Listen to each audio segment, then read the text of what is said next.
کیا آپ جانتے ہیں کہ اللہ نے حضرت داؤد علیہ السلام کے زمانے میں ہزاروں لوگوں کو بندر بنا دیا تھا؟ کیا تو میرا رشتہ دار نہیں ہے؟ میں نے تجھے روکا تھا۔ یہ سزا کیوں ملی؟ آئیے جانتے ہیں یہ چونکانے والی حقیقت۔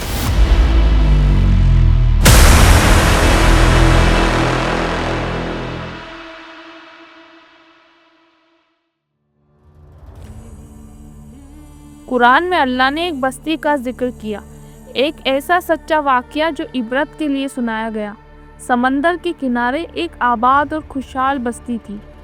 ایلات نام کا یہ شہر بنی اسرائیل کا ایک بڑا مرکز تھا۔ ان کے پاس دولت تھی، گھر تھے، سب کچھ تھا، اور اللہ نے ان کے ایمان کو، ان کے صبر کو پرکھنے کے لیے ایک حکم دیا، ایک حکم جو ان کی روزی روٹی سے جڑا تھا۔ ہفتے میں ایک دن یعنی سبت کا دن اللہ کی عبادت کے لیے مخصوص کر دیا گیا۔ حکم تھا کہ ایک دن کوئی دنیاوی کام نہیں ہوگا، اور خاص طور پر سمندر میں مچھلیوں کا شکار حرام کر دیا گیا۔ اور یہیں سے اللہ کی وہ سخت آزمائش شروع ہوئی۔ آزمائش یہ تھی کہ ہفتے کے باقی 6 دن جمعہ اور اتوار کو مچھوارے سارا دن سمندر میں جال پھینکتے، محنت کرتے، لیکن سمندر ایسا خالی ہوتا مانو بنجر ہو گیا ہو، انہیں ایک بھی مچھلی ہاتھ نہیں لگتی۔ لیکن جس دن پابندی تھی، شنیوار کے دن، اللہ کے حکم سے سمندر مچھلیوں سے بھر جاتا۔ ہزاروں لاکھوں مچھلیاں، اتنی زیادہ کہ پانی نظر نہیں آتا۔ وہ اچھلتی کودتی بالکل کناروں تک آ جاتی تھی، مانو وہ بستی والوں کو چڑھا رہی ہو، ان کے صبر کا امتحان لے رہی ہو۔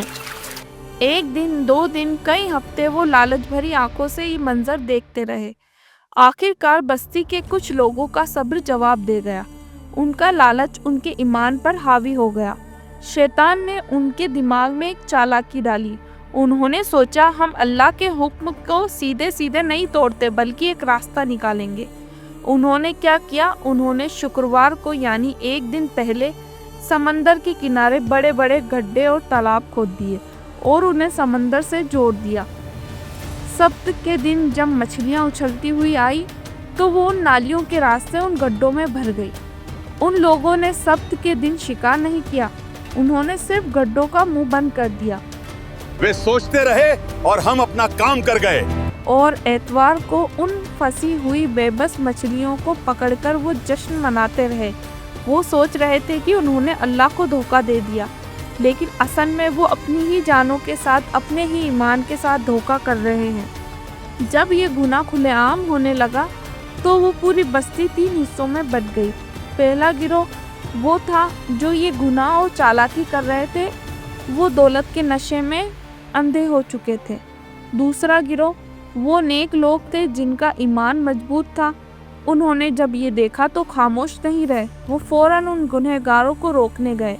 اللہ سے ڈرو، تم یہ کیا کر رہے ہو؟ یہ اللہ کے حکم کے ساتھ مذاق ہے، یہ کھلی نافرمانی ہے۔ اس گناہ سے باز آ جاؤ، ورنہ ہم سب پر اللہ کا عذاب نازل ہو جائے گا۔ تیسرا گروہ یہ وہ لوگ تھے جو خود تو گناہ نہیں کرتے تھے لیکن گناہ کو روکتے بھی نہیں تھے۔ یہ خاموش تماشائی تھے۔ جب انہوں نے نیک لوگوں کو محنت کرتے دیکھا تو انہیں ہی روکنے لگے۔ تم ایسی قوم کی نصیحت کیوں کرتے ہو جنہیں اللہ ویسے بھی ہلاک کرنے والا ہے؟